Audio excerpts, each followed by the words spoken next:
to refer to. Alright, so here we go. Let's make it a little bit.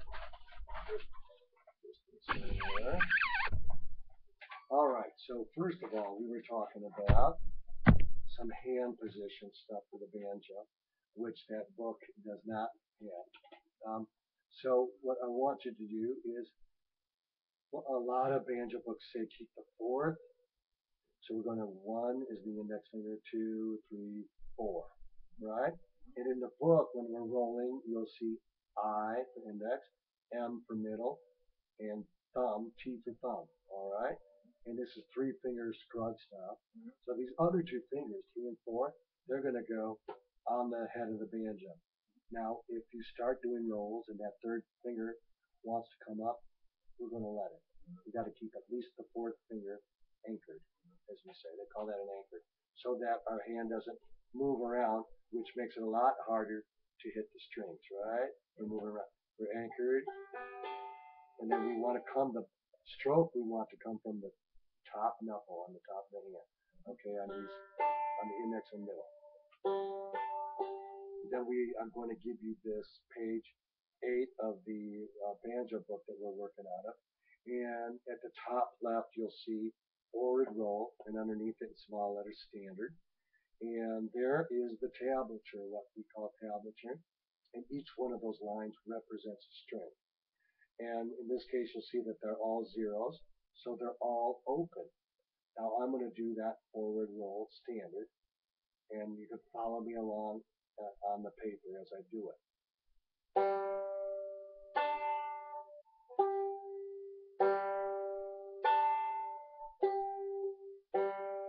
Now we start again.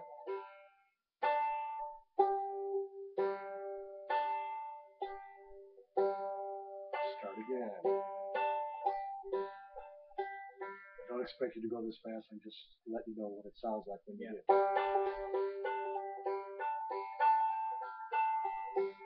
All right. So adjust your own speed.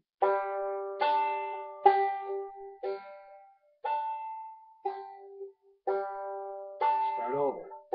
So we notice that we're going to do an index at the very end of the measure. We're going to do index middle, and then our next one is when we start over that measure over, we go right back to index. So really, you've got this going on: index, middle, index at the beginning and end of it. Okay.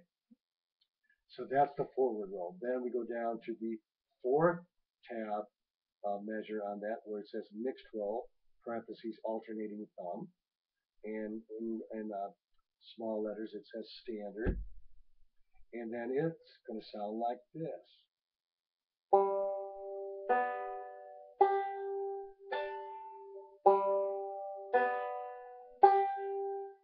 Notice that this roll is exactly the same both times. Well, it's a 4-pick roll instead of a 3-finger roll. We're doing it with 3 fingers, but we're going to go 1, 2, 3, 4, and then it's the same. And like I said, this is the roll that we use for stuff like Cripple Creek. We go.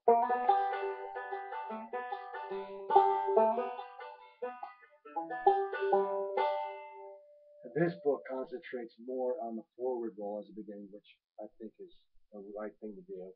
But I'm just letting you know what that mixed roll is used for.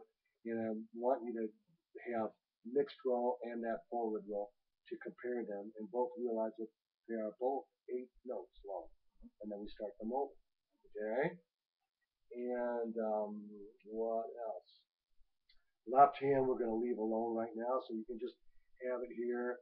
The left hand, the headstock of your banjo, shouldn't really be any higher than your shoulder, right? So we're going to look at that headstock. It should be about up by our shoulder, and we could just hold it here with a straight left wrist. To see how you got your left wrist bent? That will start a habit, even when you put your notes on. So just hold it, and hold it up with a, like right in here, like on the first knuckle of your index finger. It's going to go right up against that, kind of right up against the nut. There you go. Hold it just like that with a straight wrist. Just hold it there and then practice these rolls. Forward roll.